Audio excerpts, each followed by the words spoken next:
সুন্দরবনের জঙ্গলের ধারে হেঁটে চলে এক নিজেকে ভাবে এই বনের রাজা।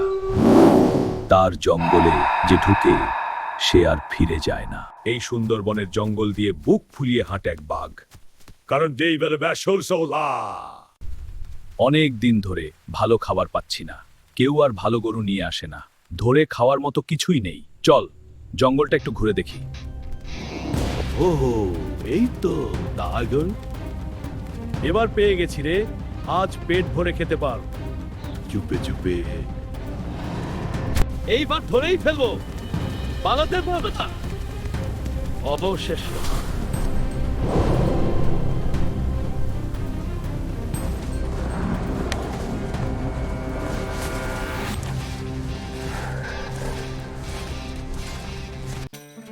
এই যে হিমার মা, কই যাও? কাকু, সুন্দরবনের জঙ্গলে গরুটা রেখে এসেছি। গরু আনতেই যাইতেছি কাকু। আরে বাপরে, অনেকক্ষণ হয়ে গেল। গরুটাকে সুন্দরবনের জঙ্গলে রেখে এসেছি, কে জানে এখন কি অবস্থায় আছে।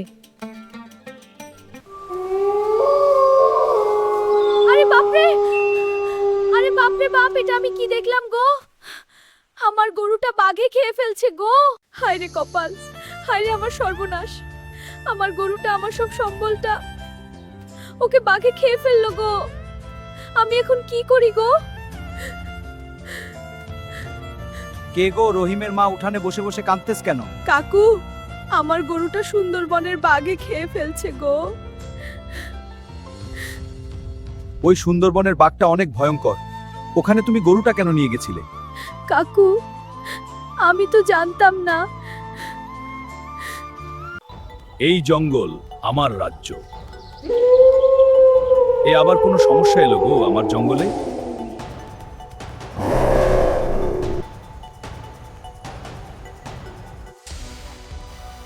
এ আবার কিসের আওয়াজ রে? অল্প এগিয়ে যে দেখি কে আমার জঙ্গলে এসেছে।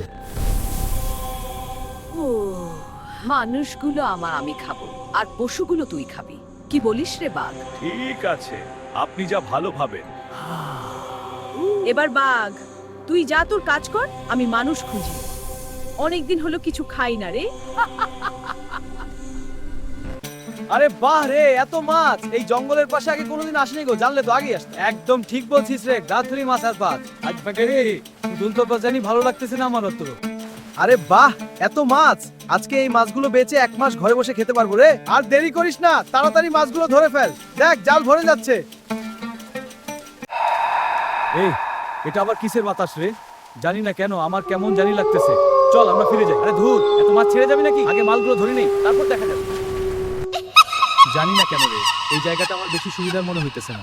আরে চুপ কর, দেখ কত বড় মাছ লাফাচ্ছে। এখন ছাড়লে সব হাত ছাড়া হবে। ওইদিকে তাকাও, এখানে ডাইনি ভূত রয়েছে রে। কি বলিস? চল চল, এখনই পালাই। এখন আর পালানোর পথ নাই। তোদের আর ছাড়তাছি না রে।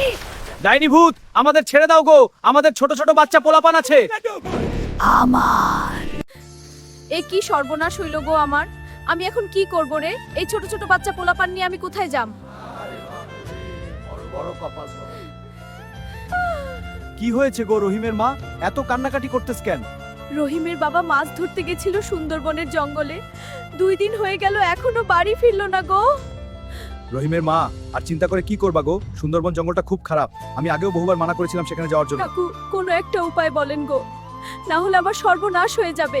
রহিমের মা, আর কোনো চিন্তা করো না, আমার কাছে একটা উপায় আছে। পাশের গ্রামে একটা সাধু বাবা আছে, চলো সেখানে গেলে কোনো একটা উপায় বের হবে। কাকিমা, আমার রহিমের বাবা যদি ফিরে না আসে, আমার সর্বনাশ হয়ে যাব গো। তুই কোনো চিন্তা করিস না রে, সাধু বাবা যে আছে সে নিশ্চয়ই কোনো একটা উপায় বের করে দিবে। কাকিমা, আমার রহিমের বাবা বোধহয় খুব অসুবিধায় আছে। সে কোথায় রে? এমন কিছু ভাবিস না। চল আমরা আগে সাধু বাবার কাছে যাই, সে নিশ্চয়ই কোনো একটা উপায় বের করবে। আজকে রাত্রেই তোদেরকে আমি খেয়ে ফেলবো রে। আমাদেরকে খেও না ডাইনি ভূত, আমার ছোট ছোট বাচ্চা আছে, আমাদের উপর অল্প রেহাই কর। তোদের কোনো বাহানা আমি শুনবো না। আজকে রাতে তোদের শেষ রাতে রে। আমরা খুব গরিব মানুষ ডাইনি ভূত, আমরা আর কোনোদিন তোমার এই জঙ্গলে আসবো না। এই হারামজাদা কদম আলীকে বললাম চল, এত মাছের লবণা লাগে না। বাইনি পথ তোমাদের কাছে দাদা, তুমি কোনো চিন্তা করো না, কোনো না কোনো একটা ব্যবস্থা হবেই। ওই হারামজাদা কদমালির বাচ্চা, জলদি এখানে এখান থেকে ছুটার কোনো ব্যবস্থা নাই রে। আজকে রাতেই তোদের শেষ রাত হবে। আর কত দূর যেতে হবে কাকিমা? সাধু বাবার ঠিকানা কই? এই তো রে, আর অল্পই পেয়ে গেলাম, ভয় করিস না। সাধু বাবা, সাধু বাবা, আমার স্বামীকে আপনি বাঁচান। 2 দিন হলো সে সুন্দরবন গিয়েছে, হাফা কমিশনের নাই। চিন্তা করিস না মা, সব ঠিক হয়ে যাবে। কাঁদিস না মা, এখন কি হয়েছে? বাবা, আমার স্বামী মাছ ধরতে গিয়েছিল সুন্দরবনে, আজ 2 দিন হয়ে গেল, এখনো সে বাড়ি ফিরে নাই। বাবা, আপনি কিছু একটা টাকা দেবা বাবা, আমি নিজে কবে থেকে বাবা। তুই তোর স্বামীর কোনো ক্ষতি হতে না। ওং হ্রিং ক্রিম ও বনদি রক্ষা সক হইল মা। সত্যি খুব খারাপ মা, ওটা পার্টিকুলার এতে কইরো না। আজ রাতেই সিদ্ধান্ত হবে কে জিতবে। অন্দর ও হৃষুট্টি নামা, ও বনদেবী রক্ষা করো। ওটা সাধারণ কিছু না, ডাইনি ভূত সুন্দরবনের রাজত্ব কায়েম করছে। শক্তি খুব খারাপ মা। তুই কোনো চিন্তা করিস না মা, আমি এখনই সেই ডাইনি ভূতটাকে হাজির করার চেষ্টা করতেছি। আজ ওকে আসতেই হবে। ও কালী, বনদেবী শাকো, ডাইনি সামনে আয়। বল, রহিমের বাবাকে কোথায় রেখেছিস? বলবো না। ও শক্তি, সত্য বলবি নাকি জলে ছাই হবি? জলদি বল, রহিমের বাবাকে কোথায় রেখেছিস? একটা বড় গাছের সাথে বেঁধে রেখেছি। এখনই ওদের ছেড়ে দে।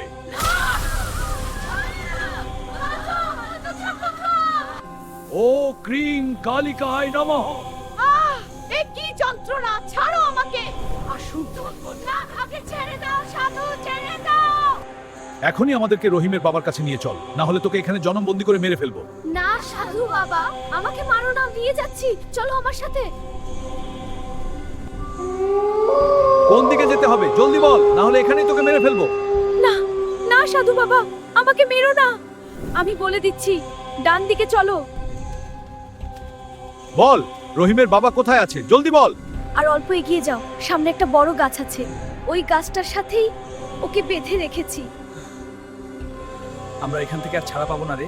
গরুহিমের বাবা, আমরা বানিয়ে এখানেই মরে যাবো। ওই শালা কদমের বাচ্চা, এরকম অলক্ষণে কথা বলিস না তো। সাধু বাবা, পেয়ে গেছি, ওই দেখো সামনে।